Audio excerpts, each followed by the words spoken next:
Yeah, hello guys. So, update natin tungkol sa kay Tatay Diggs, no?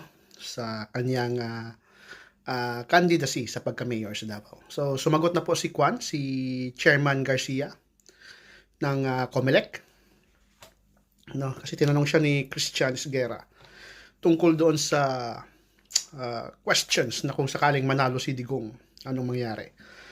So, unfortunately, there's a rules na kailangan natin sundin. So, pag nanalo si Tatay Diggs, no, kasi pwede lang naman siyang i-disqualify kung merong finalization siya at judgment ng korte.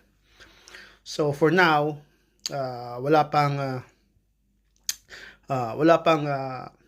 final verdict sa kanyang kaso. So he can still run, hindi siya pwedeng i-disqualify. At pag nanalo siya, he can still be proclaimed kahit wala siya dyan sa Pilipinas. May rules ng COMELEC na pag wala siya dyan, the position will be temporarily vacant at ang uupo ay ang vice mayor. So kung sino man manalo sa vice mayor, siya yung temporarily na upo mayor. Until magde-declare na yung vacant ang position, then the vice mayor will take over. Yan yung problema. Yan yung rules. We have to accept it.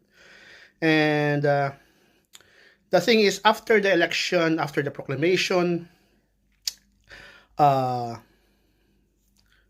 na ang kanyang COMELEC dyan pagkatapos. So, wala na silang dyan, pakialam kung saan man yan. No, it will be under the DILG jurisdiction na kung sakali. So, kung ano man yung mangyari pagkatapos ng proclamation, then it will be up to the DILG kung ano ang gagawin nila dyan. Hindi pa natin alam kung anong pwede nilang dyan gagawin, but let's find out in the future paano. Kung sakaling manalo si Tatay Diggs sa Davao sa pagka-mayor, at manalo din yung kanyang anak na si Baste sa pagka-vice mayor, then parang ganun na yung mangyayari. We have to follow it.